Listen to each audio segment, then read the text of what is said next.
À l'origine fut la vitesse, à l'origine fut la vitesse, nous dit l'histoire.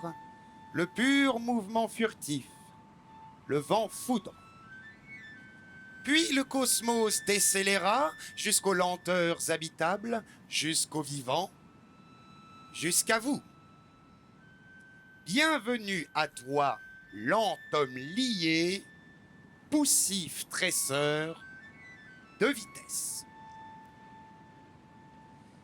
Prévenons tout de bon dans cette introduction que de cette histoire vous n'aurez que le début. Non pas que nous fussions sadiques ou trop fainéants, mais parce qu'un livre, ça se lit. Parce que la horde du contrevent doit être lue et vécue dans la solitude d'un sac de peau, nourri d'une caboche pleine de souvenirs et de pensées à ruminer, de regrets aussi, et de balafres, et de visages connus à plaquer dessus, et de panoramas inviolés. Un jour prochain, de ce curieux alliage de bois pressé que l'on nomme livre, ne restera plus que le mot. L'odeur des pages anciennes sera oubliée des hommes, comme les vieilles pierres des mondes d'avant se sont évaporées sous l'abrasion. Et rien de ce que nous autres, minables vociférateurs, pourrions tenter, ne saurait te montrer la démesure de cette terre poncée d'est en ouest par un vent indompté, de ce monde univers forgé à la lettrine par Alain Damasio, où chaque pas est un vers du poème fou de la vie qu'on se crée. Tu ne sais pas ce qu'est un crône ou pourquoi les méduses volent. Aberlas, Alticio, la flaque de Lapsane, le cirque de Brakauer, le volcan de Krafla et sa démesure apocalyptique ne t'évoquent rien encore. Ni les duels en verre, ou les bateaux volants des fréoles, ni les 9 formes de vent. Peu importe tout cela au fond. Tu le liras toi-même et tu nous remercieras. Ce que nous pouvons, par contre, c'est en donner les premières pages. Quelques bribes de personnages qui s'apprêtent à prendre la claque de leur vie. Affronter la tempête dans laquelle on se retrouve. Le furvent, qui s'annonce dans toute sa puissance. Pas humiliant, non, humilifiant. Ah là, tu sens là? Là, le vent gonfle à l'extérieur et au-dedans, ça commence. Nous sommes faits de la même étoffe dans son 10 éléments, maestra! À la 5e salle, l'onde de choc fractura le fémur d'enceinte et le vent sembla crue le village à travers les jointures béantes du granit. Sous mon casque, le son atroce du roc foncé perce. Mes dents vibrent, je plie contre Pietro. Des aiguilles de quartz crissent sur son masque de contre. À terre, dans la ruelle qui nous couvre, 2 vieillards tardifs qui clouaient un volet ont été criblés. Plus loin, au carrefour, je cherche en vain la poignée de mômes qui crânaient, front nu, embrayant des défis que personne, pas même nous, ne peut à cette puissance et sous cette viscosité d'air relever. Toute la horde est à présent plaquée contre la face ouest d'une bâtisse qui nous a paru un peu moins pitoyablement jointoyée que les autres. À attendre le ressac, la courte pause dans l'accélération qui nous permettra de contrer dans le dédale des rues jusqu'aux fortifications, puis au-delà, si l'on sort, si l'on se décide finalement à sortir. Des dômes les plus hauts, du métal tordu crie dans les accalmies. Une éolienne grince, elle hoquette, repart, se bloque. Les pales crépitent sous la grenaille. Une rafale encore, et le bruit se fond dans le rugissement saturé. À ma gauche, un char oblong se cale, ébouriffé, dans une empoignure trop étroite pour lui, et vole les jouets cassés, des calebasses, des bancs qui raclent, et des tuiles de terre cuite arrachées et jetées comme à la main à 3 mètres de nous. Il n'y a plus de doute maintenant, pour personne. Le furvent arrive. Il sera là dans l'heure. Il s'annonce comme toujours, en quintette. Et il ne laissera rien debout ici, dans ce bled qui ne figurait sur aucun carnet de compte.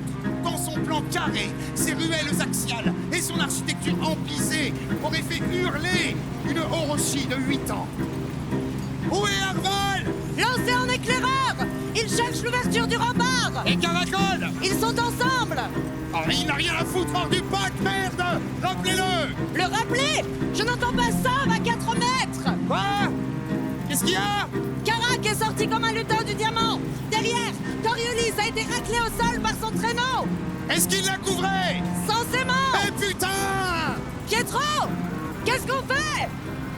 Horst remplace Coriolis. On l'abrite en cœur du pack. Almé va la soigner. Qui remplace Horst? Les Arches, c'est lui qui s'est proposé. Et après, on joue à chat volant? On attend le ressac, Firost. Amis du large, encore et encore, bonjour. Jeunes glyphes des sables, crônes et antécrônes qui s'annonceront sans politesse. Je vous attends de pieds souples, accueillons-nous. Ah, ce furent ce vieux père siffleur. J'adore en pressentir la venue ailée. Brouillonne certes, mais quoique. Je ne me suis pas présenté. Excusez l'instant qui porte au lyrisme. Nous sommes... Bonjour, vous êtes Caracol. Où suis-je? Oui, lui-même. Troubadour donc. Et conteur. Pour le compte de la 34e horde du contrevent, mes seigneurs, menée de haute main par son traceur, lingueux et percute-souffle, Golgoth, 9e du nom. Épaulé, il faut le préciser, par notre combattant protecteur, un trancheur à l'hélice, j'ai nommé Erg Macaon. Et à sa droite, par le pilier des piliers, une poutre à 2 pattes, Firost de Toroge, mesdames, que vous serez heureuse d'avoir devant vous quand mes pères et mères vous cracheront de la farine par les bronches dans moins d'1 heure. Bien. Et qui suit ces 3 animaux? Qui égaye et élève? Pietro, le prince, un della Rocca, de la plus noble des extractions, et son pendant, fils de queue, une lame debout, toujours à sa gauche, mon pote, sauve le profond, scribe, dit-on, mais pour moi, philosophe. Caracol! Entre eux gît et s'agite notre géomètre Talweg, amoureux des pierres, et derrière eux, est-ce trop rapide? Dois-je ralentir? Non? Derrière ces 6 merveilles suscitées donc, qu'on nomme le fer, se trouve le pack pour sûr, en 3 rangs compacts, aérés d'oiseliers inconciliables, d'une fine cueilleuse et d'une feuleuse, d'un éclaireur obscur et de 2 artisans, de branleurs, salut Larco, et puis quiconque. Les 3 crocs dans la traîne daignez suivre, tirant les charges. Caracol! Combien en tout? 23, sans les autours ni les faucons, notez bien. Tous d'équerre, debout, d'aplomb, ma foi, oui, mais vif encore, je ne sais. Caracol! Derbidil? J'ai repéré le portique! On peut avaler et prévenir les autres! J'attends la réaction de Golgoth. Il n'a pas encore ouvert la bouche. Tout en lui témoigne de son dégoût pour le village. Il secoue la tête en kiquant le pisé à coups de talon. Au bout de cette ruelle trop droite, on aperçoit le mur d'enceinte. L'effet Lassini est féroce entre les maisons. Au sol, la terre battue, grise de poussière, s'est recouverte en quelques minutes d'une nappe de latérite. Le ciel a pris la couleur de mon disque de jet. N'est plus qu'un long tapis de métal qui défile de plus en plus vite. Les rues du village se sont enfin vidées. Quelques familles ont eu la décence de récupérer leurs vieillards. On a vu portes et volets se clore, les uns après les autres, sans un regard, sans un mot pour nous. Les plus avisés sont descendus dans leur puits, dont ils ont soigneusement verrouillé la trappe. Les abrités se claquent-murs. Et ils prient déjà, sans doute, un ou plusieurs dieux. À mon signal, on reforme! Diamant de contre! Les crocs! Vous collez au pack avec vos traîneaux dans le cul! Main sur la poignée! Goinfre les espaces! On décramponne d'ici au double pas! On contre 3 sur l'enceinte! Et on abat jusqu'au portique! Là-bas, on se pose et on tranche! Pourquoi on n'essaie pas de frapper aux trappes? On pourrait s'abriter dans un puits et attendre que la tempête passe! Tu as doucement raison, joli Coriolis. Mais aucun homme du fer ne t'écoutera, puisque tu n'es qu'une croc. Tu comptes à l'arrière, dans la traîne, et ne connais rien du vent facial. Tu fais partie de la horde depuis bien trop peu de temps. Combien? 8 mois, à peine. Même moi. S'il me respecte comme cueilleuse et comme sourcière, il me dirait en souriant: « Ma petite Aoi, passe devant si tu veux, et couvre-nous !» Et j'en serais évidemment incapable. Quitte à mourir le ventre troué par un morceau de bois, ils préféreront toujours que ce soit en plein vent, dans la plaine, qu'ici bas, enseveli dans un puits, les vertèbres rompues sous le poids d'une poutre. Il n'y a rien de rationnel à ces choses-là. La menace, dehors, sera extrême. Ici, elle reste apprivoisable. Il suffirait de choisir un bon mur, j'en ai aperçu un ou deux, et de s'attacher. Mais voilà, ce n'est pas ce que nous allons faire, non? Nous allons nous engueuler. Oh, pas beaucoup, rapidement. Quelques voix contre, sans doute Silence ou Larco. Almé, bien sûr, et Svedziest, qui est déjà terrorisé à la vue des plaies de Coriolis. Puis Golgoth dira « On y va !» Et on ira.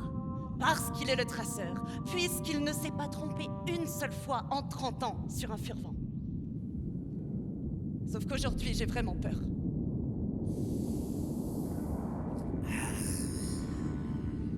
Dès que j'ai reniflé le blast à l'odeur de froid, j'ai su que ça allait charcler. J'ai enfoncé mon casque de cuir, plein front, sanglé le pourpoint, sec, jusqu'au groin. Puis j'ai plongé la tête et je lui suis rentré dedans, au snake. Dans la ruelle, ça picorait au bec dans les joues. Ah! À y foutre les mains! J'ai culbuté le flux, j'y ai mis des coups d'épaule, droite, gauche, cadré, en appui. Une chaise m'a enflé le genou, les tuiles valdinguaient par-dessus nos têtes. J'ai évité de trop longer les burons à cause des chars à voile chaînés au crochet qui tossaient brutaux à entailler les murs. Je pige pour Coriolis. Elle caque. C'est son premier furvent. Une pucelle encore qui se serre les cuisses. Mais putain, on va la couvrir. Au mieux. On lui a déjà pris le chariot des pognes, quoi. On tient à elle. Eux, surtout. Une gamine encore. Mais qui doit apprendre le cri. Elle a la niaque. J'ai dit stop. Et on s'est tassé dos au mur d'enceinte. Derrière nous, des bicoques s'effondrent. Le hameau se prend le déluge rouge, ventral, des tas de sable qu'on dirait versés du ciel par des laveuses, à grands sauts. Pas vraiment chichement. Pour trouver le calme, je me suis assise de champ et j'ai posé ma tête sur l'épaule de Roshi afin de pouvoir regarder s'avancer et ressortir les silhouettes dans l'ouverture du rempart. Un auvent de pierre placé 2 mètres en amont du portique coupe le flot principal. Ajouré par le vent, il laisse ruisseler des filets de poussière. Les turbulences s'écoulent au travers de nos jambes avec des ondulations de fouine. Il est inutile de parler ou de débattre. Il suffit de regarder comment entre et ressort chacun de nos corps, avec quel mouvement craintif ou volontaire, quel mot crispé ou confiante, quels espoirs aussi. Talweg est resté un long moment découpé dans l'embrasure, avec sa chapka surmontée du manche à air et son marteau en travers des reins. Puis il a disparu pour revenir, le visage dur, la barbe orangée, vidant entre ses pieds, un tas de sable si fin qu'il fumait en coulant. J'ai fait mes prélèvements! Sable sur latérite pure! Pas de quartz ni de mica! Les grains qu'on a essuyés tout à l'heure venaient des remparts! Ça veut dire qu'il n'y a rien sur des lieux en amont! Le désert, les gars! Et certainement aucun village! Notre botaniste confirme? Stop! Ouais, du bush sans miracle! De l'eucalyptus, quelques chênes nains et des boules de spinifex partout à embrouter! C'est le même bouquet depuis 2 semaines, on finit par le connaître! Donc sans danger si l'on reste loin des eucalyptus! Sans danger! Si l'on trouve chacun un trou avec une butte de spinifex devant ou crocheter sa mâchoire et suffisamment de chance pour ne pas bouffer son poids en sable d'ici la fin des réjouissances! Non, Rogy! C'est plus que risqué! Le spinifex est bas! Il ne vaut pas le buis! Il est moins couvrant! Qu'est-ce que vous recommandez tous les deux dans ce cas? On se couche ici devant ce mur, ventre à terre, on sort la corde et on s'attache! Et si ça lâche aux jointures? Vous avez vu ce mur? On dirait une grille! On peut aussi être pris dans un rotor avec les déchets On lourds! connaît ces risques! Il reste moins fort que de se balader tout nu au beau milieu de la plaine en espérant dénicher le bosquet! Le bosquet qui coupera le flot sans l'arrêter, bien laminaire, sans tourbillon ni rotor vicieux! Le miracle fait buisson, quoi! En plaine, loin des invitations, les impacts d'objets sont plus rares, Step! Il suffit de trouver un site adéquat et de savoir placer ses apnées dans les vagues! Oh, Roshi! Personne ici ne remet en cause ton expertise sous Furlan! Tu es de nous tous la plus apte à survivre dans ce merdier hurlant! Le problème, ce sont les crocs! Tu as vu Coriolis? Si l'Arco n'avait pas plongé, elle était en charpie! Avec ces bourrasques, j'entends à peine Step répondre à Orochi. Tout ce que je sais, c'est que le furvent est imminent. Que si nous continuons amont, Svedziest et son traîneau risquent d'être balayés. Je pense aussi aux filles. Aux filles surtout. Aux plus fort, on sait pertinemment comment ça tourne. Le pack se disjoint, il est percé par les rafales. C'est ce qui s'est passé la dernière fois. En criant symétriquement le long du mur pour que l'ensemble de la horde puisse m'entendre, j'interviens. La sagesse voudrait qu'on en reste là. Svetias risque d'y passer. Kaliro et Almé aussi. Elles sont trop légères. Nous allons affronter l'un des furvents les plus chargés que nous ayons jamais connus. Latérite alourdie de pluie, de la boue au sol pour les appuis et un torrent de sable en pleine face. Pietro a foutrement raison! Pietro n'est pas aéromètre que je sache. Et alors? Orochi seul peut évaluer les vrais risques. Pas la peine d'être aéromètre pour savoir qu'on va se faire déchiqueter si on sort dans ce désert! Hé! Oh! Golgoth! On laisse la Hordaille confabuler à l'encan, chacun avec sa chacune, débat, dispute et querelle. Pourquoi tu ne leur claques pas le soufflet? Ah! Il se lève, le goth. Il sort sa trombine longue et massive, avec son redifleur aux narines dilatées, un modèle d'origine. Très utile pour chasser la morve. Il passe devant nous, trapu, front à bosse, s'agite et turbule ainsi que toujours, et si délicatement... Crache et recrache, vas-y, taillot, superbe d'élégance. Un filet de salive est pris dans sa barbe roussie, qui l'essuie. Il va jusqu'à Steppe, revient vers Talweg, dit 3 mots à Orochi, regarde Pietro, un ballet de fées, tout en souplesse et l'amour. Il nous fait signe de décoller du mur et de former un arc de cercle. Tout le monde s'exécute. Pour ma part, en tête et prestement, il va s'exprimer. Vous vous souvenez du dernier furvent qu'on a morflé? Ça remonte à quoi? 2 ans? Je pourrais vous le vider par terre, d'une traite. Comment on a perdu Verval, arraché par son traîneau? Comment on a perdu Dinébé, un solide ailier pourtant? Il avait bouffé tellement de sable sur une seule rafale qu'il a plus pu se relever. Et quand il s'est foutu à genoux pour vomir, il a été fauché par une barrière qui dérivait avec Karst et Firost. Eux sont encore là, bon merci, mais lui a été égorgé par la putain de clôture. Il n'a même pas pu retrouver son corps le lendemain. Le furvent qui pointe son pif, ça ressemble comme 2 bourrasques à ce qu'on a vécu. Même semi-désert merdique, même sol foireux qui va nous glisser sous les crampons si on trace pas dans les bancs de sable. Je voulais vous le dire ce matin, mais j'ai pas pu. Alors je vais vous le tasser maintenant. Le ressac vient de commencer. Un silence suspendu, très apaisant, laisse les mots de Golgoth se détacher sur le granit du mur. Vous êtes le meilleur bloc que j'ai jamais remorqué. Peut-être pas le plus physique, ça non, mais le plus percutant en contre, le plus compact. On est liés, les gars, je sais pas dire mieux. Noué! Noué! Ouais, sauf noué dans un nœud de boyau à nous. Avec vous autres, je sais que je peux tracer plus loin que mon père n'ira jamais. Je sais que je peux aller au bout. J'ai pas envie de perdre une seule pavasse du bloc conforme. Même pas de Svetias, qui est encore un peu léger. Même pas Almé ou Kaliroé, les 2 emmerdeuses. Même pas Stroufion de Caracol, qui capte rien à ce qui est un pack, mais qui a l'intuition, allez savoir comment, du rafalant. Je vais vous dire ce que je pense. Tant qu'à finir raclé, j'aimerais autant que ce soit de l'autre côté de ce mur. Et tous ensemble, qu'ici, dans ce village d'abricots, qui a même pas une tour où fixer un drapeau. Sortir maintenant, pas la peine de cacter 1 heure là-dessus, ça craint. Aucun traceur carré dans son plot ne prendrait ce risque. Moi, je le prends. Même si je dois m'enquiller le genet en solo, avec mon casque et mon plastron, je ne force personne à suivre. Si vous, le pack, vous voulez assurer le coup, assurez-le. Alors, qui veut rester planqué ici? Levez haut la pogne! Golgoth nous demandait notre avis. Ça avait quelque chose de presque déroutant. Il s'était livré pour une fois. Il nous avait parlé à nous, pas à son frère mort, pas à son père haï. Il était hors de question que je le laisse partir seul, il le savait pertinemment.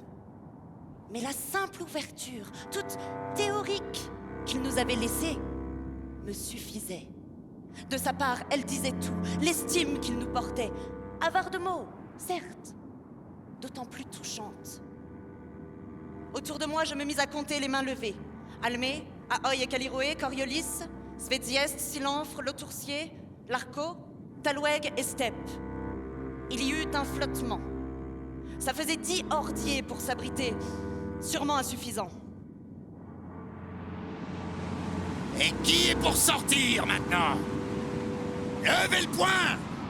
10 points jaillir, le mien en dernier, parce que je n'avais pas souhaité influencer quiconque. Restaient Caracol et les frères Dubka, qui ne voulaient vraisemblablement peiner personne. Sauve interpella Caracol, qui avait profité du ressac pour lancer son bout. Dangereusement. Caracol! Peut-on avoir ton sentiment? Ah, certes, oui!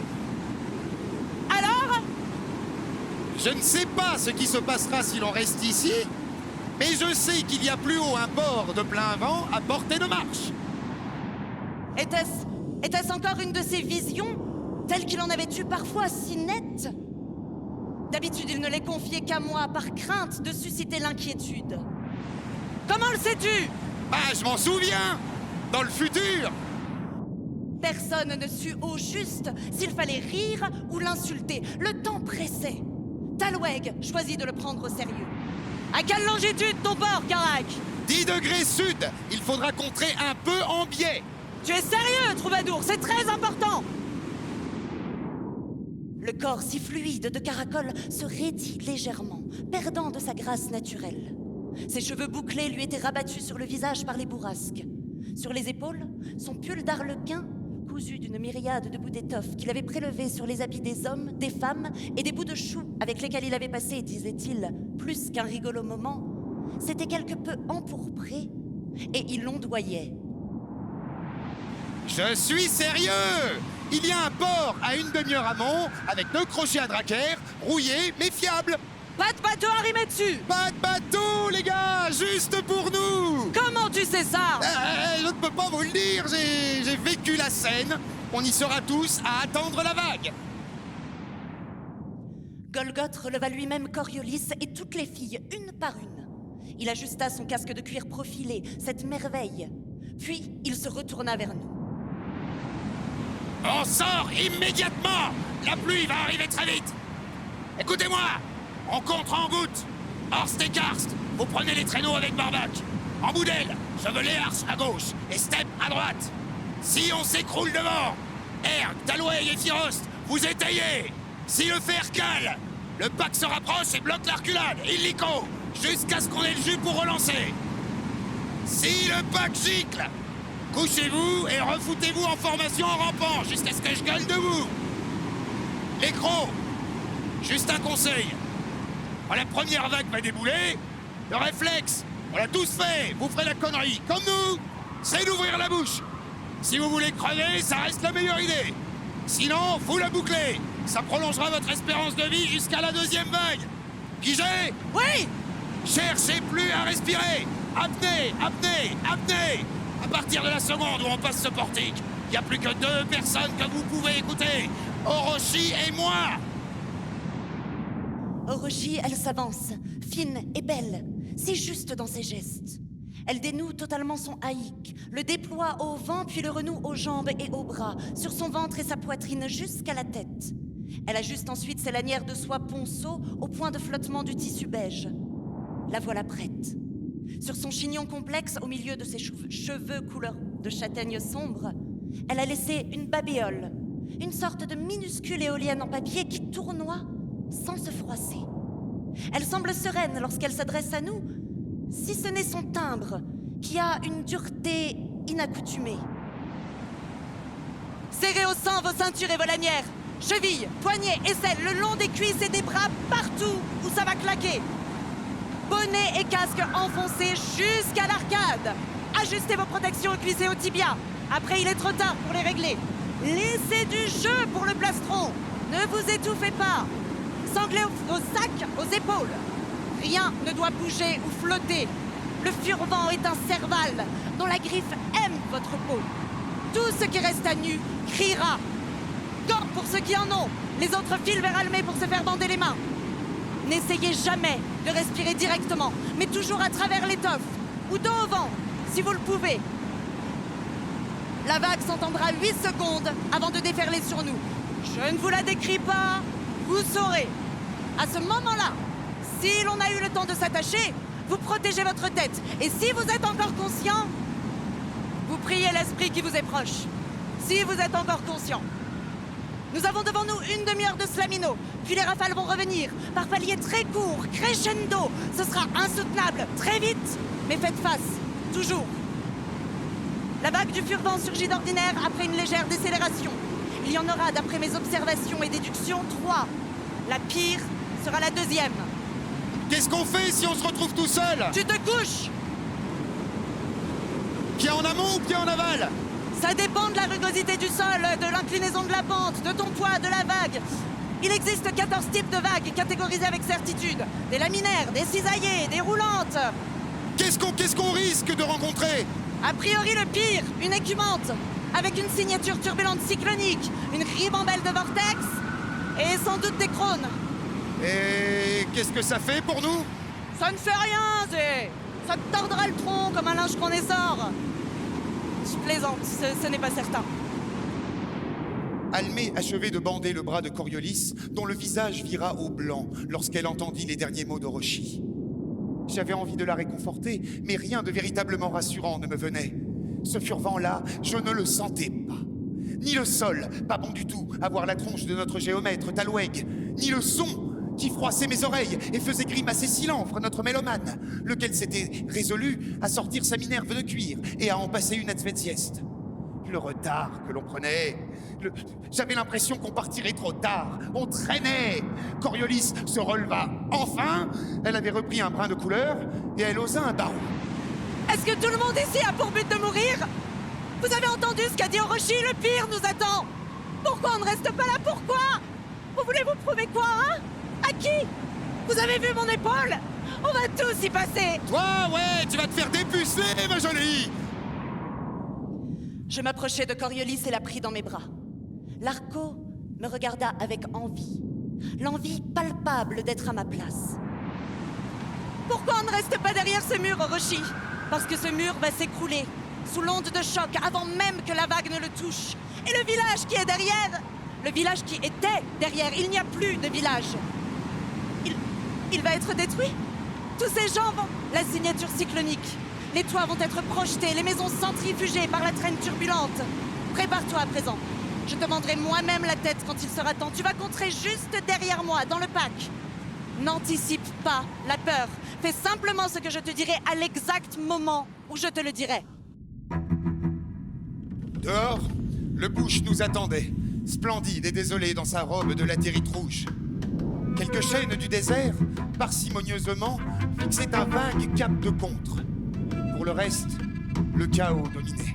Un plateau rond, engorgé de buttes à moitié solides, de dunes précaires que le furvent allait dynamiter, rayé de sillons aussi, qu'il aurait été facile d'emprunter par temps de clémence, aujourd'hui potentiellement mortel, puisqu'il servirait de lit aux rivières de sable.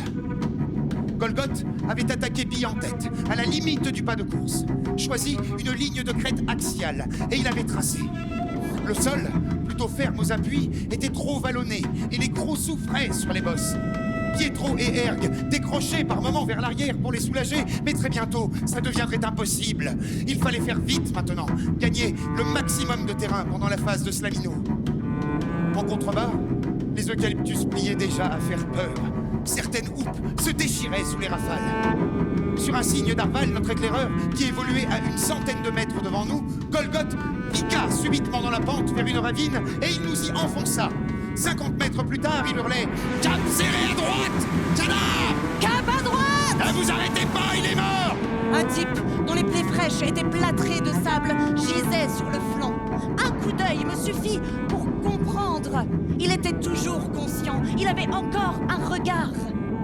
Plus pour longtemps. Il se vidait à mi-cuisse et il était épioté aux épaules et aux hanches. Erg, qui n'était pas combattant protecteur pour rien, décrocha derrière moi pour le retourner, tâter les os et racler les plaies au couteau. Alors? C'est un homme, flic! Un pirate sans doute! Il a dû être viré de son char à voile! Tienne pas debout dès qu'il s'agit d'avancer sans la roue! Il a un tatouage de bande, on risque d'en voir un autre! Je l'abrège! C'était une question de pure forme. Je fis quelques pas rapides vers l'amont pour tenter de mettre une distance toute mentale entre le son que j'anticipais et mes oreilles. Je ne fus pas assez véloce. Le fracas mat du marteau dans la fente de l'occiput cloua l'évidence. Erg l'avait abrégé. Faudrait faire gaffe au char lui-même! Il a dû se planter dans la ravine! Mais s'il n'est pas déjà passé? Oh putain, couchez-vous! En une fraction de seconde, la horde tout entière se jette au sol. Une coque de Vélichard, roulant bord sur bord, a surgi d'un coup du ravin. Elle heurte, droite, gauche, la pente de terre, propulsant en aval, des éclats de pierre sifflants. Elle percute un rocher qui dépasse à 10 pas devant nous. Sous l'impact, l'engin décolle d'1 mètre pour retomber. Derrière les traîneaux. Sacrée chance. Nous attendons quelques secondes, puis nous nous relevons. Arval! En avant! Trace! Oui! Arval! Quoi? Tu te places à portée de vue avant! En cas de danger, tu lâches le chiffon blanc! Sitôt qu'Arval sortait du bac, je me retrouvais insuffisamment abritée, par intervalles soumise au plein vent. J'avais froid. Cette impression que je dispersais mal, d'être progressivement percée à nu et faufilée dans mes fibres. Mon pantalon s'asseyait au mollet, le tissu tiré aux manches et au cou, jamais assez épais, à cette vitesse assez opaque. J'enviais les buissons. L'espace qu'ils aménageaient entre les branches pour laisser passer les gros flocons d'air. Depuis que j'étais petite, souvent, le même rêve idiot. J'aurais voulu devenir à ces moments une haie de pluie. Pas cette voile de peau en travers du flux, ce tronc à plat, sans même de racines aux pieds pour s'associer à la terre. Dans la ravine, la pluie si redoutée arriva d'un coup. Des billes d'eau éclatantes sur mon front qui faisaient des ronds sombres dans mon maillot bleu. Et aussitôt, l'averse vira au déluge. Les gouttes devinrent si denses et si puissants le vent que je restais plusieurs secondes sur place, comme un caillou ripant au fond d'une rivière en crue. Je reculais, la peur de décrocher au ventre. Rivector! Arval! Sur un appel de Golgoth, Arval rejoignit le pack. Je baissai la tête. Tout le monde s'était resserré d'un seul coup, sans cri ni concertation. Un réflexe animal, de harde instinctive. On ne s'en sortirait pas seul. Personne, pas même le goth. On n'était qu'un petit tas de chair frêle en mouvement. Soudé, un bloc. Désunis, presque rien. À peine un billot de bois craquelé, prêt à fendre sous la rafale, de la sciure à souffler à la bouche. Et tout le monde le savait, Pietro et Sauve plus que tous les autres, qui compteraient une belle moitié du temps, carrément dos à la pluie, tournés face à nous, pour mieux chaîner du geste et de la voix, le faire, au bac, le bloc, au croc, rien qu'avec des regards parfois, quelques mots de placement, de cadence ou d'amour. Très vite, c'est la gâteau. L'argile, la latéritique n'absorbe rien. Golgoth nous a sortis de la ravine. Il balaie large, relance Arval en éclaireur, tire des bords, mais il n'évite pas la mélasse qui s'accumule sous nos crampons. La pluie s'intensifie, le vent accélère, comme prévu. On s'englue dans la glaise, nos vêtements, complètement détrempés, collent aux articulations. Lorsque j'arrive encore à ouvrir les yeux, je discerne avec peine le relief. Les boules vertes des spinifex, seules, matérialisent l'espace. On bute dedans, on serpente à travers en s'y piquant. Leur touffe blonde luise couchée sous les rafales, bien distincte de la terre, qui a viré rouille. La lumière est grisâtre, brumeuse. Golgoth trace approximativement est-sud-est. Il nous mène en lisière de crête, à mi-dune, à la recherche des contrevents. Vagabond à 9 heures! Erg, en position! Non! Laisse-le s'approcher, Erg! Il est blessé!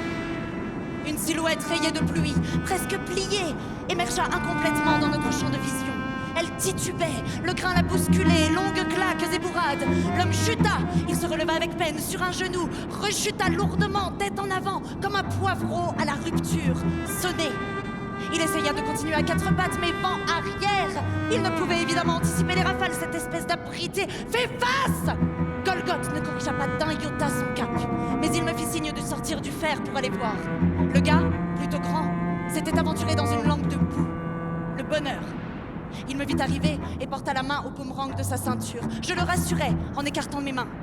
L'épaisseur du déluge m'obligeait à beugler. « Vous n'irez pas loin comme ça !» Faites face! J'ai cassé le mât de mon char! Toute l'escadre a cassé! Vous êtes des obliques? Ouais, mais pas des pillards! Des orpailleurs nomades! On partait poser des filets sur l'axe Bénédicte! On a été pris dans la tempête! Ah non!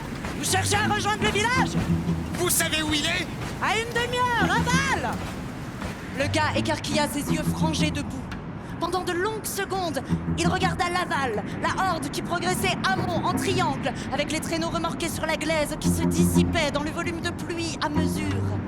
Par 2 fois, il me fit répéter aval. Il n'y comprenait clairement rien. Qui aurait pu? Mais vous allez où, vous, comme ça? Plus haut! Il marqua une nouvelle pause, sans être plus apte à se relever. Mais bordel de Dieu, vous êtes qui? La horde! La horde du contrevent? La horde du 9e Golgoth? Oui! Il parut réfléchir, autant qu'il le pouvait encore. Il secoua la tête, paumé, se signa brièvement, voulut reposer sa question, c'était trop pour lui. Il n'intégrait pas. Puis si. Je peux remonter avec vous? Cale-toi derrière moi le plus près possible. Lorsqu'on recollera, je vais me repositionner devant, à ma place, dans le fer, juste derrière le Golgoth. Tu n'auras qu'à te placer entre 2 crocs, à l'arrière. Mais fais bien gaffe. Quand tu entends coucher, tu ne cherches pas à comprendre, tu plonges au sol. Compris? Merci! On recolla avec difficulté. Je dus le tirer à plusieurs moments, en montant une butte, en la redescendant. Il avait de mauvais appuis, une mauvaise intuition des salves, et il était vraisemblablement déjà à bout de force.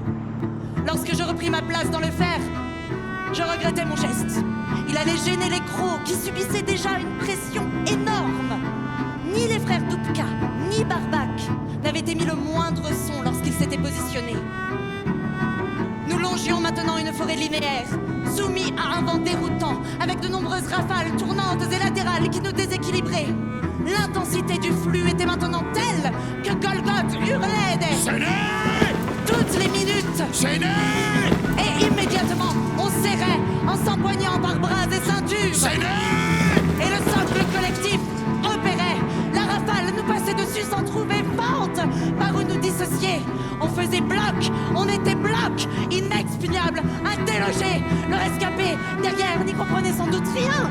Mais il suivait le mouvement, il tenait le coup, il tendait son bras, il braillait. Black! Avec nous, quand il entendait. Gêné! Poussez-vous!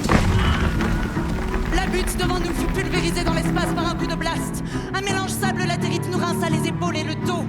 Lorsque je me relevais, couvert de terre, je constatais 2 choses. Les crocs avaient été remorqués sur plusieurs mètres par leurs traîneaux, mais ils étaient entiers. L'oblique, lui, ne s'était pas couché. En tout cas, pas à temps. Sable, laisse tomber! Je ne pouvais pas ou plus laisser tomber. J'avalais quelques arpents en vent arrière, le dos subitement trempé jusqu'au maillot de corps, jusqu'à la peau, par cette saloperie de pluie horizontale. La butte, il suffisait de redescendre. C'était en partie reformé au loin, mais très allongé et aplati sur une dizaine de mètres. Rapidement, je m'approchais, cherchant quelque chose qui eût dépassé de la motte. Je le trouvais. Le type était un morceau de terre maintenant, ni plus, ni moins. Il avait la gorge, la bouche obstruée par des bouts de... Laisse tomber! Tu as fait ce que tu as pu! Viens te replacer dans le fer, il faut tracer! La gorge obstruée par des bouts de menton. Ce ne fut pas le dernier de sa bande que nous rencontrâmes, autant l'avouer. Au jugé, ils avaient dû être une quinzaine, en quête d'un village ou d'un abri, pris de court et jetés bas, leurs chars renversés, à devoir affronter à sec ce qu'il aurait fallu une existence à cela tout entière dédiée. Nous n'étions pas forcément plus athlétiques qu'eux, mais nous étions un bloc, avec à chaque poste les meilleurs, ou peu s'en fallait. En tout cas mentalement, les plus solides, sans parler d'expérience ou d'une quotidienneté si intégralement dévouée au vent et à la hargne du contre, qu'être claqué sur rafale ne pointait plus à l'horizon de nos possibles. Je les vis, oui, ces obliques passer. Mais sans grande émotion, malgré la macule de sang, tant ils ne s'appartenaient plus. Désarticulés, ils avançaient à l'avant comme je te pousse, dans l'indifférence de nos yeux mi-clos, se vidant comme des poupées de peau crevées qui auraient perdu leur son. On en appela certains, on en négligea beaucoup d'autres. Aucun d'eux, de toute façon, n'aurait tenu 10 minutes dans nos rangs et à notre cadence, ni pu intégrer notre discipline, devenue instinct, cette force. Cette force. Elle ne suffirait pourtant pas face à ce qui nous attendait. Elle donnait le change devant les néophytes, et à ces vitesses encore soutenables où un bon chaînage et des couchers prompts conjuraient l'essentiel du danger, mais après... À portée de marche, tu as dit, Caracol! Yak! Encore 2000 peut-être! On va les faire à la nage si ça continue! Ouais, d'après ma boussole, le cap est correct! Ça va les filles? Oui, Larco! Et Coriolis, ton bras? Il prend l'eau, j'ai mal! Ah, moi aussi j'ai mal! Mais c'est quand je te regarde sourire! Idiot, va! Attention! Le fauconnier a dérapé, faisant chuter derrière lui Step et Aoi. Il se relève sans un mot. Ses vêtements finement coupés sont couverts de glaise. Il reprend sa place sur l'aile. D'autres chutes surviennent avant que Golgoth, rageusement concentré, tendu comme un câble, flaire enfin un affleurement de roches qui soulage tout le monde. Les crocs, particulièrement, tant ils souffrent et sans broncher. Jamais Coriolis ni Tvetziest n'auraient pu assurer l'attraction des traîneaux détrempés à cette cadence-là et dans ces conditions de terrain, comme les jumeaux Dubka, impressionnants de puissance. Ni comme Barbac, dont on mesure mieux maintenant à quel point son expérience de remorqueur est irremplaçable. Lié, a dit Golgoth. Noué au boyau. Non, c'est moi qui lui ai glissé ça le mois dernier. Étonnant comme certains mots percent sa carapace et s'enchassent, pour ressortir longtemps après, assimilés. Noué. Nous ne saurons jamais à quoi ça tient. Sans cesse, je me retourne et je cherche Aoi, ma petite goutte, tellement légère, chancelante de pluie. Par-dessus les épaules, je cherche Caliroé, tache fauve, fragile tout autant, avec son allure de flamme que la moindre bourrasque pourrait moucher. Je demande pour Svetziest, trop loin derrière pour que je l'aperçoive, s'il résiste, de bien le protéger. Je parle, je relais Pietro qui encourage le groupe, impeccable, ne s'énervant jamais, qui reste notre prince en acte, sans forfanterie, grâce à qui la horde tient et se tient, en dépit de Golgoth et de ses coups de sang. La pluie a complètement cessé maintenant. Le sable sèche à une vitesse peu imaginable. Nulle trace de port, où que je porte le regard. Je ne sais plus. Je ne sais plus si nous aurions dû faire confiance à Caracol. Je crains la catastrophe. Les premières méduses sont tombées du ciel. On en a trouvé des énormes, éventrées au sol, signe que le vent s'épaissit aussi en altitude. Bref, que ça arrive. Golgoth n'a pas marqué la moindre hésitation. Il nous a demandé de nous attacher, ligne par ligne. Il s'en tient à la vision de Caracol. Il garde le cap en boussole. Il ne cherche plus à tracer dans la subtilité puisqu'on n'y voit de toute façon plus rien. L'air vide, orange, un flot grenelé qui crépite sur le torse, qui martèle la tête. On a mis les cagoules de cuir et on ouvre à peine les yeux quand ça fléchit un tout petit peu.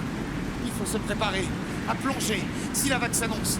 Je repère le moindre bout de roche, le moindre creux, jouable, être prêt si ça explose, à se plaquer, ventre à terre. On peut se planquer! Là! Où ça? Là, à droite! Derrière le rocher! Mais on tient pas à droite! Ah, faut continuer! Et on va y arriver, les roseaux! Le port est tout prêt! Mon cul! On n'y sera jamais à temps! Faut se coucher! Personne se couche! Coinferez les trous dans la traîne! Ah, il est à la rupture! Tenez-la bien! Là, encore! Il y a un creux! Un bon creux, Golgoth! Il t'entend pas, les arches! Il t'a jamais entendu! On gueule dans le bac! Ma voix a fini par les calmer. Un peu. Dans les carnets de contres que j'ai pu lire, durant ma formation de scribe, le Furvent a toujours occupé une place à part. Il reste la figure active et imprévisible de la mort. Chaque horde en a rencontré, parfois jusqu'à 7 ou 8. Et chaque scribe a tenté, dans la mesure de son savoir et de ses moyens, d'en extraire des leçons qui puissent sauver les hordes futures. Ces leçons sont étranges, folles parfois, plus souvent profondes et saines. Elles sont toutes émouvantes par ce fil, par ce don qu'elles tendent du bout des doigts vers l'avenir.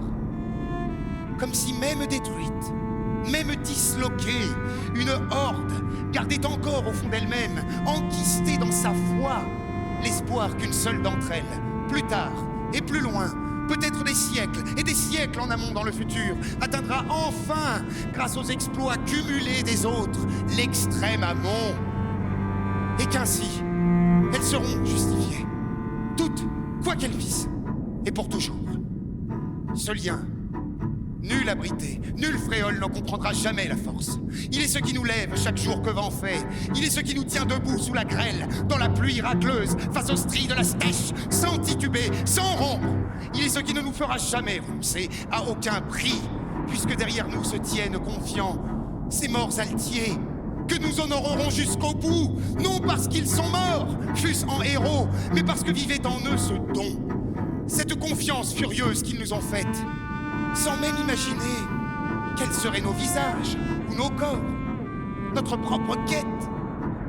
Ce qu'ils savaient et ce que nous savons, que les hordiers meurent, pas l'esprit du combat, qu'il nous suffirait de voir un corseau pointer le groin au vent, un buis résister à la rafale, pour comprendre d'instinct dans quel sens souffle le courage. Vif est celui qui se dresse et fait face, ne te retourne jamais que pour pisser, disait l'exergue du carnet de comptes de la 19e Horde. Nous sommes partis d'Aberlas, extrême aval, il y a 27 ans. Nous avions 11 ans, et nous ne nous sommes jamais retournés. Une véritable rivière de sable déferlant continue sur nous. On ne doit plus s'en sortir. Ce n'est plus possible maintenant. Même si le port est à 100 mètres, on ne le verra pas. Même à 10 mètres. On l'a peut-être déjà dépassé. Il était peut-être derrière nous, en aval. À droite. À droite, il m'a semblé qu'il... Ou à gauche. Comment savoir?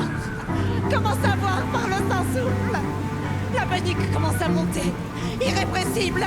Je serre les filles, j'ai d'espace, mon ventre, je m'appuie sur Alvé. Étayez le fer! Quoi? On appuie! Ah! On appuie! Ah! Sec! Ah! Bloc! Ah! Bloc! Le fer a failli n'abattre sous l'intensité de la rafale. L'accélération est tellement énorme que les alliés sont rabattus mécaniquement vers l'intérieur du pack. Ils s'efforcent de rester en ligne pour protéger l'arrière. Somme se recale d'un coup de rein et s'arc-boute.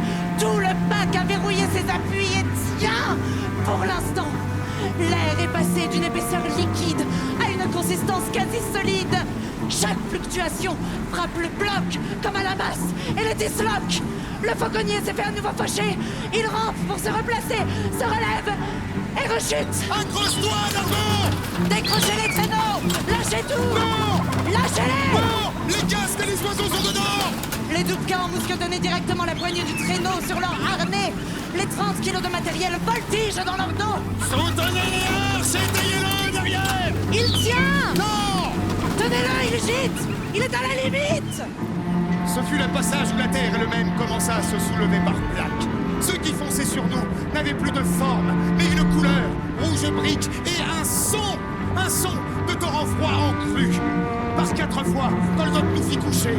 Par 4 fois, il nous fit relever, et il nous tira, par sa seule voix, par sa seule hargne, vers l'amont, alors que plus un seul entier du parc n'aurait eu le courage de contrer. Golgoth! Insultez-le si vous voulez, mais ne le faites jamais devant moi. Il demanda, et il redemanda, encore, inlassablement, si le cap était bon, et il l'était. Arriva le seuil où il n'était plus possible d'être debout, et nous avançâmes accroupis, assommés de sable et d'éclats de pierre, aveugles, sous les casques de cuir et les bonnets, sous les bandes de tissu cerclés, sous les chapkas et les cagoules de jute, qui amortissaient l'abrasion, pas le choc du blast.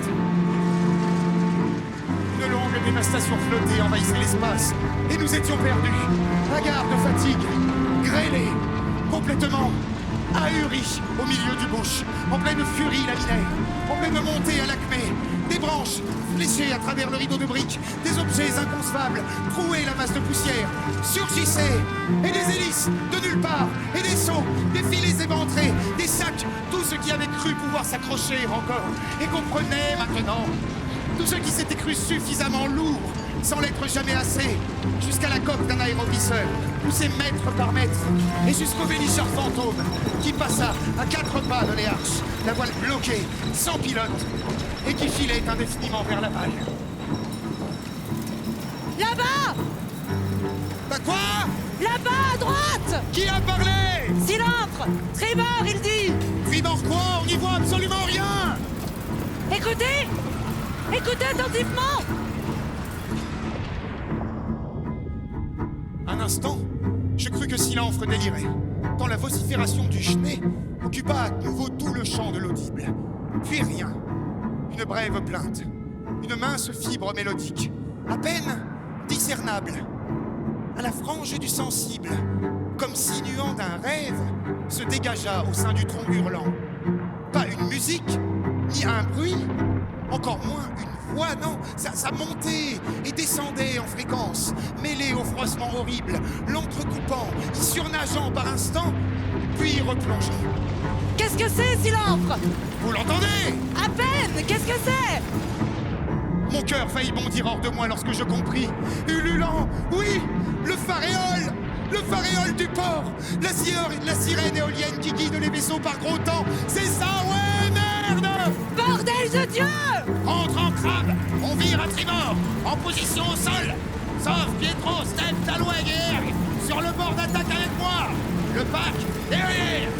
On se sert de la poussée frontale et on glisse! Sous la précipitation, on s'écroula, on se releva, on glissa, un peu, très brièvement. On vola en éclats, on rampa, et rampa, au plus vite, à moitié noyé. Dans le sable, ribambelle errante, encore unie pourtant. Péniblement, avec Golgoth et Pietro, on devina une sorte de canal, balisé tous les 50 mètres de roc percés. Des cairns sonores, qui sifflaient au vent lorsqu'il n'était pas encore bouché de terre. De proche en proche, tel un vaisseau avarié cherchant la voie du port, nous avançâmes plein sud, bâbord à mur, suspendu au ululement de ces cairns comme à un guide nocturne qui aurait porté une chétive bougie. Progressant sur les coudes, dans les parties à découvert, courant dès que la zone était un peu abritée. Lorsque le canal s'interrompit, ne resta que la trompe, à présent dominante du faréole.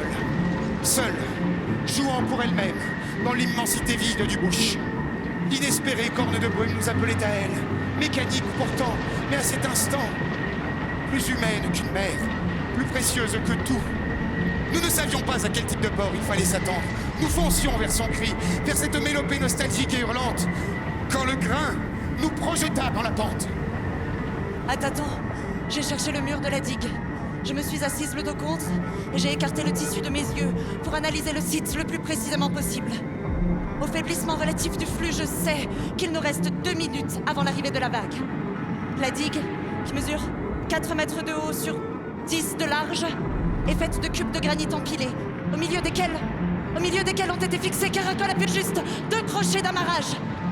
La cuvette où le port s'inscrit est une doline naturelle dont la crête vive est à 6 mètres environ. Le sol qui est dallé est recouvert d'une couche de sable assez épaisse pour confirmer l'évidence. Il s'agit d'un port de plein vent, à peine aménagé et guère protégé du flot. Sortez casques et cordes, puis verrouillez les traîneaux, capelinez au crochet. La doline est de forme ovale, avec une pente douce en amont et abrupte en aval. J'observe le flot. Il plonge par moments catabatique, rebondit sur la dalle, vient toucher la butte arrière, puis ressort. Sous la vague, ce sera très différent. Avec l'onde de choc, la réverbération va nous projeter contre la digue, puis nous aspirer au ciel en torsion. Formation en goutte à 7 rangs. Laissez 15 mètres de corde entre la digue et Golgoth, puis attachez-le. 15 mètres, mon cul! On va sortir de la zone abritée! Je veux pas prendre la vague en pleine gueule! Il faut coller à la digue pour s'en sortir! 15 mètres, Erg! Sinon tu finiras fracassé contre la digue! Impossible! La contre-vague, Erg! Les cordes sont déroulées. Je m'assure des distances, 15 mètres, c'est bon. J'enchaîne. 8 cordes, 4 sur chaque anneau. Point d'attache en direct, Golgoth avec 2 cordes. Puis Sob et Pietro, Erg et Firost, Horst et Karst. Tout le monde se mousquetonne avec son voisin. Rang par rang, puis devant et derrière. Prenez 2 points d'attache devant vous, mais laissez l'espace d'un bras autour de vous pour l'écoulement. Il doit rester granulaire. Le vent vient de fléchir. La vague s'annonce. Je cours prendre ma place au cœur du pack. Les mousquetons sont prêts. Karst à ma gauche et Almer à ma droite. Manque-clic à la ceinture. J'attrape les bouts de sangle de l'autoursier et de steppe devant moi et je visse mon anneau. Puis je sens l'arco s'arrimer dans mon dos, mais pas Caracol. Caracol, attache-toi! Caracol, reviens! Il est dingue! Ramenez-le! Alors que la horde calait enfin ses rangs, un petit pas nerveux, géométriquement, que les casques lourds intégraux, d'acier ou de bois, avaient été fixés sur les têtes de ceux qui avaient la charpente pour les supporter sans fléchir, Caracol eut un geste inouï. Il sortit du muet sous l'aberration. Je le vis courir, escalader à toute volée le mur de la digue, bondir au sommet de la crête et s'agenouiller, les bras levés dans le contre-jour, le tronc laminé par l'intensité du torrent de terre qui déferlait sur lui. Un instant, il parut transparent sous la percée. Je voulus lui hurler quelque chose, mais j'avais trop peur, trop d'effroi au poumon pour... Il s'était déjà retourné de toute façon. Il se laissa alors glisser dans la pente, un genou en avant, pour ébaucher une révérence. Sur quoi il ouvrit la bouche, pompant du ventre un volume d'air suffisant pour déclamer, et il eut cette phrase, dont le sens, avec le recul, m'apparaît infiniment plus beau que ce que j'en retirais alors. Firmement, ceux qui vont mûrir te saluent! Et il sauta dans le sable tel un chat pour retrouver sa place et s'aligner. Subitement, les cordes grincèrent et la horde recula d'un bloc. On l'entendit. 8 secondes. C'était le moment repérable où le vent cessait de siffler pour passer à une vitesse proprement inhumaine, insupportable même aux pierres, même aux buis. Le son perdit son ciselage aigu, sortit de la 5e forme, et devint ce qu'aucun ordier ne pouvait effacer de sa mémoire physique une fois entendu.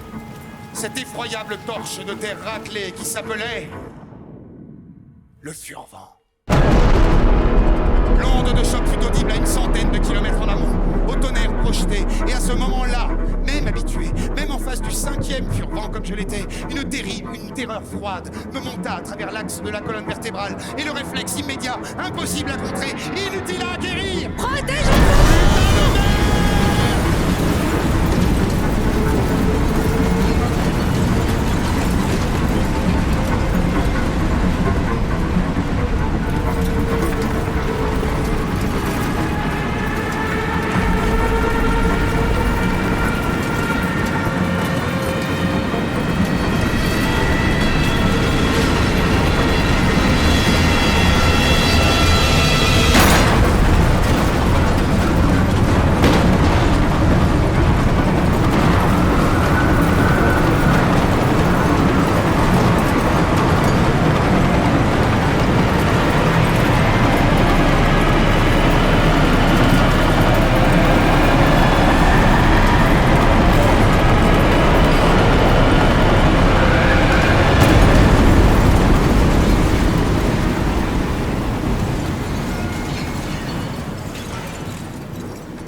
J'adorais.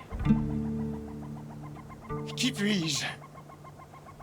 J'adorais cette vaste étendue de ruines d'après la vague.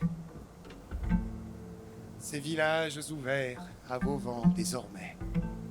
Ces forteresses en vrac. Dérisoires. Comme vieillies dans la nuit. Avec leurs pierres bradées sur un tapis de sable. Autant de bijoux épars à ramasser. J'adorais. Cette sensation d'homme debout, de lame de chair, encore droite sur ce monde horizontalisé. Devant ce champ de bataille, sans riposte, ni ennemi, où rien n'avait été vaincu, mais tout lavé à grande eau de bourrasque. surtout renouveler et redonner à nos pas, à notre simple trace, Ce rêve têtu, de la plus haute crétinerie, cette chimère d'atteindre un beau jour le bout de la terre, tout là-haut, l'extrême amont, à boire le vent à sa source, la fin de notre quête, le début de quoi? J'adorais. Peut-être ressentions-nous le miracle de vivre sous une lueur moins diffuse, soudain, plus précise et liquide, un matin comme celui-ci. Le ciel était d'une transparence à crier, et la plaine, fumante encore, scintillait de vapeurs dissipées, de poudre fraîche où enfoncer ses pas était comme inventer le sol à mesure de son contre. Ceux qui vous disent « Pendant la vague, j'ai fait ceci, j'ai fait cela », mentent. Quand elle passe, tu ne penses plus. Tu oublies ce que tu voulais faire. Rêvais d'être. Croyez pouvoir. Le corps seul répond. Et il répond ce qu'il peut. Il défèque. Il se pisse dessus. Il se mange la bouche avec les dents, comme une viande. Il brûle ses tendons à crisper la sangle devant. Il bave. Après, chacun dit ce qu'il veut. Il raconte. Elle étire. Il introduit des mots. Il fend ce qui n'est qu'un roc de peur brute. Ce que je pourrais, moi, vous dire à vous, tas d'abrités blottis dans vos cages de pierre, quand vous nous interrogerez du beau milieu de vos villages là, demain ou dans 6 jours. Ah, je vous vois déjà. Les rescapés des puits confortables, des burons lissés à l'enduit, avec vos joues mûries de fin de soirée. Oui, au soleil rougeau qui brille dans vos verres transparents, à attendre qu'on vous dise, qu'on vernisse la blocaille de l'exploit. C'est que sous Furvent... Mais n'en parlons plus. Sous Furvent, il n'y a rien à dire. Juste survivre, quand ça vient cogner à la porte du front. Parce que ça n'enveloppe plus, ni ne submerge, ni autre mièvrerie. Ça frappe, à coups de merlin dans les fissures des eaux. Juste tenir. La nuque arquée, qui casse vers l'arrière sous le choc. Tenir. Voilà.